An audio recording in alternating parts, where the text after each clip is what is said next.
नमस्कार. आज आपण एका अशा ऐतिहासिक निर्णयाबद्दल बोलणार आहोत ज्याने फक्त कायदाच नाही तर लाखो लोकांचं आयुष्यच बदलून टाकलं.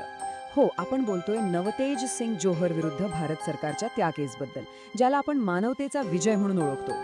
कधी विचार केलाय की कुणावर प्रेम करणं हाच एक गुन्हा असू शकतो? तुमची ओळख, तुमचं अस्तित्वच कायद्याच्या नजरेत चुकीचं ठरू शकतं. हे फक्त कायद्याचं एक कलम नाहीये, हा तर माणसाच्या प्रतिष्ठेवर आणि त्याच्या स्वातंत्र्यावर होणारा एक थेट हल्ला आहे. आणि ह्याच एका गंभीर प्रश्नाचं उत्तर आपल्या सर्वोच्च न्यायालयाने 2018 साली दिलं. त्यांनी एका अशा कायद्यालाच थेट आव्हान दिलं जो गेली कित्येक दशक एका संपूर्ण समाजावर अन्याय करत होता. हे असे मोठे बदल, हे ऐतिहासिक क्षण कसे घडतात याच्या मुळाशी जायचं असेल तर आमच्या या प्रवासात नक्की सामील व्हा. चॅनलला सबस्क्राईब करा, म्हणजे अशा महत्त्वाच्या चर्चा आपल्यापर्यंत पोहोचत राहतील. चला आता या कायद्याच्या इतिहासात जरा डोकावून पाहू. तर या संपूर्ण संघर्षाच्या केंद्रस्थानी होता एक कायदा, एक असा कायदा ज्याची काळी सावली 150 वर्षांपेक्षा जास्त काळ आपल्या समाजावर पडली होती. हे आहे ते कलम 377. ब्रिटिशांनी बनवलेला हा कायदा निसर्गक्रमविरुद्धच्या संबंधांना गुन्हा मानायचा.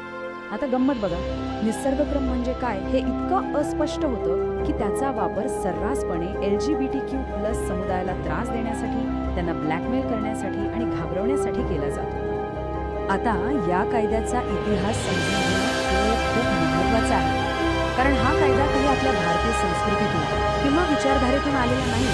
हा तर एका वसाहतवादी मानसिकतेचा वारसा होता जो आपल्या समाजावर लादण्यात आला होता.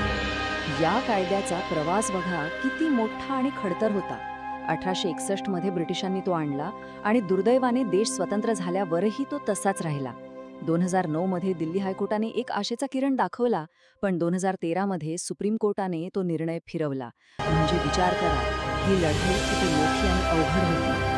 आणि मग अखेर 2018 मध्ये ही लढाई निर्णायक टप्प्यावर येऊन पोहोचली, थेट सर्वोच्च न्यायालयाच्या दारात. यावेळी नवतेज सिंग जोहर यांच्यासारख्या काही प्रतिष्ठित व्यक्तींनी या कायद्यालाच थेट आवाहन दिलं. कोर्टात दोन मोठे विचार एकमेकांसमोर उभे होते. याचिकाकर्त्यांचं म्हणणं होतं की कलम 377 हे आपल्या संविधानाने दिलेल्या समानतेच्या, प्रतिष्ठेच्या आणि अभिव्यक्ती स्वातंत्र्याच्या हक्कांना पायदळी तुडवतंय. तर दुसरीकडे सरकारची जुनी भूमिका होती की हा विषय सामाजिक नैतिकतेचा आहे. म्हणजे ही लढाई होती संविधानाने दिलेल्या मूल्यांची आणि समाजाने बनवलेल्या जुन्या रूढींची.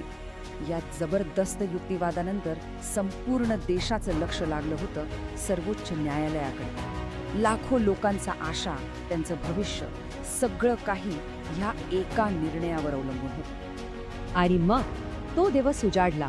6 सप्टेंबर 2018. भारतीय न्यायव्यवस्थेच्या इतिहासात एक सुवर्णपान लिहिलं गेलं. न्यायमूर्ती इंदू मल्होत्रा यांचे हे शब्द ऐका: इतिहासाने या समुदायाची माफी मागायला हवी.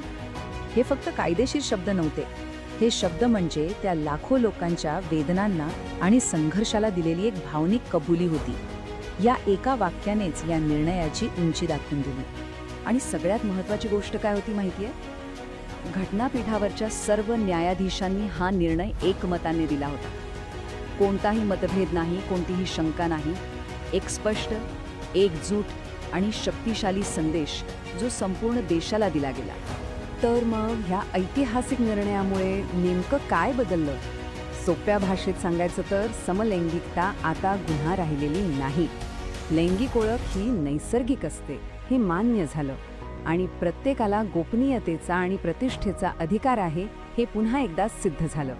पण सगळ्यात महत्त्वाचं म्हणजे कोर्टाने हे स्पष्ट केलं की कायदा हा सामाजिक रूढींवर नाही तर संविधानाच्या मूल्यांवर चालला पाहिजे.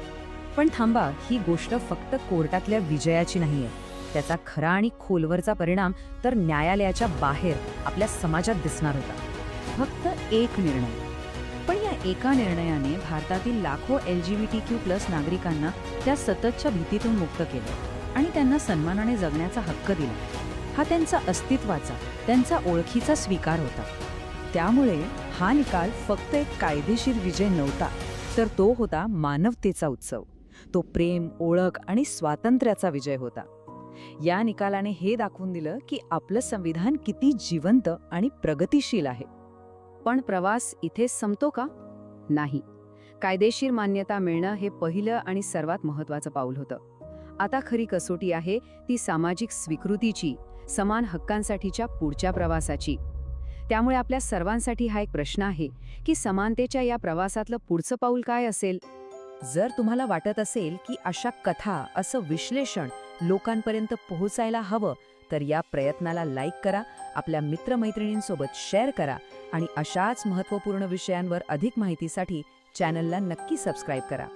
कारण जेव्हा आपण संविधानाच्या मूल्यांना जपतो आणि प्रत्येक नागरिकाच्या प्रतिष्ठेचा आदर करतो, तेव्हाच आपला देश खऱ्या अर्थाने पुढे जातो. जय हिंद, जय संविधान.